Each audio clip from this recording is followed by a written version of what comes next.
Hey, how's it going everyone? It's me, it's Jinsula. I hope you're having a good day and welcome to today's Pokemon Go video. Okay, so there's a lot of content coming to this game that I wanted to talk about, and I do think it's important that we continue to discuss whether or not Niantic has sufficiently provided a response to the Heroes Niantic movement. Spoiler alert, they have not, and I really do think there are certain things that we need to be concerned about, and I do want to discuss that here as well. I'm going to be talking about all of this in today's video, so let's roll the intro and get right into it.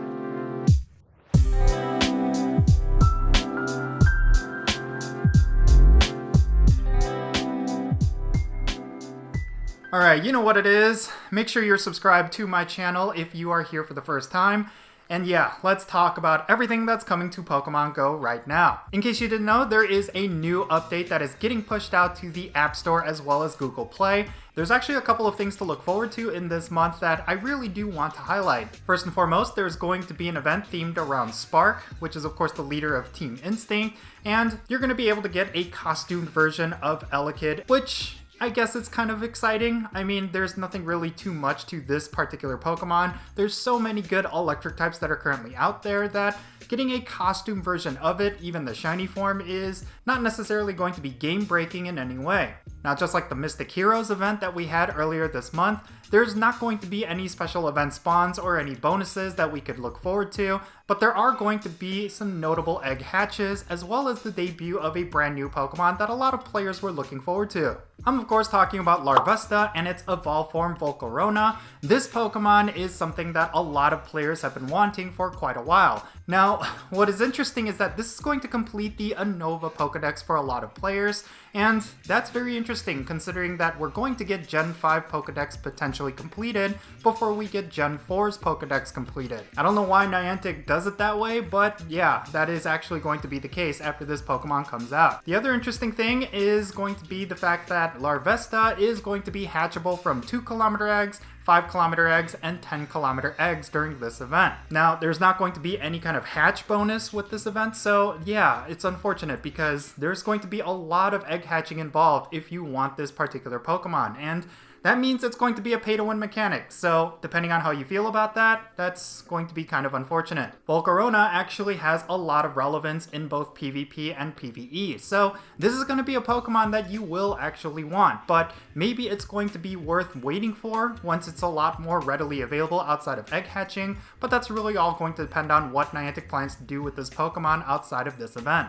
Now, we're also going to be getting some really solid rating content in the month of May. We're going to see the debut of Tapu Fini with its shiny form, and we're going to see the return of shiny Genesect as well as shiny Regigigas. So if you are missing either of these shinies in your collection, then this will be your time to do some raiding. But of course, because of the remote raid pass nerfs, it means you're more than likely going to have to do a lot of in-person raiding, which is quite unfortunate. There's a lot of other content that will be happening in May that I'll get more into as we get more details regarding all of that content, but next let's talk about this update that was recently pushed to the App Store and Google Play. As par for the course for Niantic, this update is actually extremely buggy. There's a lot of players online that have been reporting some major crashes with this update, so you may want to wait on updating your game right now until they actually fix some of these bugs, because it's really bad for a lot of players right now, like they're not able to play the game at all.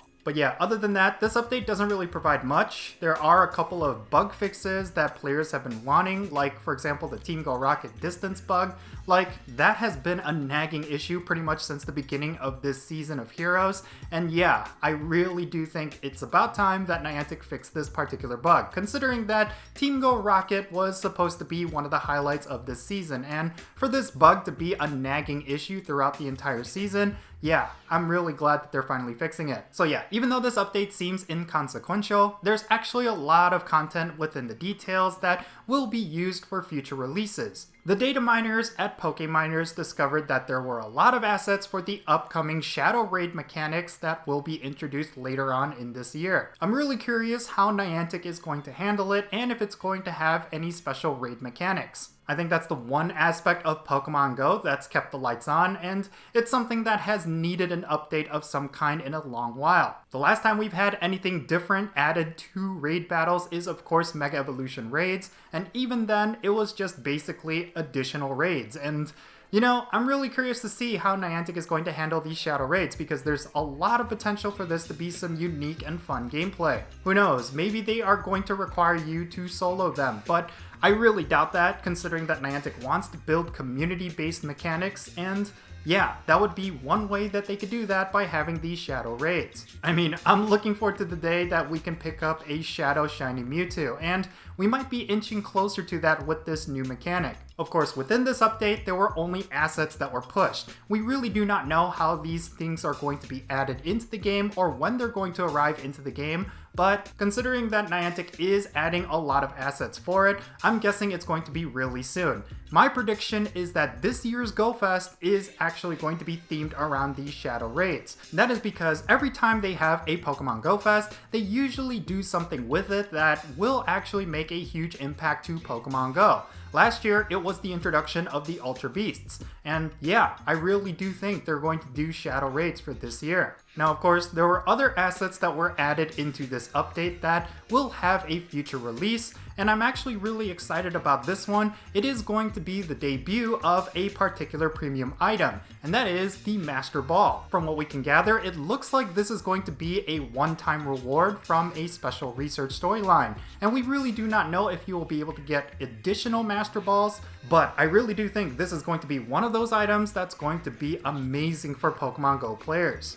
If it functions just like the mainstream games, it's basically going to be a guaranteed catch Pokeball, and I predict that a lot of players are going to save it for those legendary Galarian birds, and that's probably a really good idea. What's interesting is that there's going to be some very specific and unique animations related to acquiring a Master Ball as well as using a Master Ball. So yeah, there's going to be something really interesting added into Pokemon Go this year, and I'm really looking forward to it. So yeah, for what it's worth, there's a lot of actual content coming to Pokemon Go, and I'm pretty excited about that. But at the same time, I'm also being very trepidatious, because when it comes to Niantic, they've built up a very bad reputation right now with the Heroes Niantic movement and with a lot of other things going on with Pokemon Go. So I really do think Niantic needs to address all of that stuff first, mainly because Pokemon Go players are feeling really disgruntled right now. Like, it's been about 3 weeks now since the Heroes Niantic movement trended on Twitter, and Niantic has not done or said anything related to it. I mean, a lot of players just want to be heard, and they just want to be acknowledged regarding some of the changes that Niantic made that they do not agree with, but they've been radio silent on the issue, and I can understand if they want to double down, but they have to at least acknowledge how players feel. And speaking of GoFest, they haven't made any kind of announcement or any kind of tease for this particular landmark event. And that is really concerning, because this is actually one of those events that makes or breaks Pokemon Go for the year. I mean, if they plan to hold in-person events around the time that they usually have Pokemon Go Fest, then people need to make travel plans and they need to book their tickets and hotels. And if Niantic is not making an announcement in a timely manner, more specifically what location or what city they're going to be having Pokemon Go Fest, then yeah, it's going to be really inconvenient for a lot of players who want to attend these in-person events. I mean, when it came to the Hoenn Tour event in Las Vegas earlier this year, Niantic gave us plenty of time to book our flights and hotels, and I really did appreciate that. But if they're going to have Pokemon Go Fest in the summer, they're cutting it really close. Like, May is just around the corner, which means if they hold Pokemon Go Fest in the month of June, then that is going to cause a lot of players to scramble in order to get hotel and lodging and flight tickets and all that sort of stuff. I just predict it's going to be a huge headache. So Niantic, if you're listening to this, get that announcement rolling, because people need to know whether or not they need to travel for this event. My biggest hope is that they have the in-person event sometime in July or maybe in August, and then they have the global event at the beginning of the summer. Like, that would be pretty sick. But as of right now, communication has been the weak spot for Niantic as of late, so I really think this is the place where Niantic needs to improve the most, and they could do that by making this announcement and also acknowledging the Heroes Niantic movement. But yeah, in any case, that's going to be it for this video. Now, I would love to know your thoughts regarding everything that I talked about down below. Are you excited for the content that is coming in May, or are you disappointed with anything that Niantic announces until they do something about the Hear Us Niantic movement? Let me know your thoughts down below, and let's have a great discussion. And if you ended up enjoying this video, make sure you hit that thumbs up button and subscribe if it's your first time here, and don't forget that little bell so you can stay up to date on whenever I upload videos. And I want to give a quick shout out to my patrons on Patreon. You make this channel content possible. If you want to support my channel in any way, big or small, then do consider checking out the links in the description below. For all my patrons, they get a permanent spot on my in-game friends list. So if you want to interact with me in some way, like with remote raids, then do consider becoming a patron on my Patreon. But yeah, that's going to be it. I'm Count Jinsula. Be safe, have fun, love yourself, and I'll catch you all later.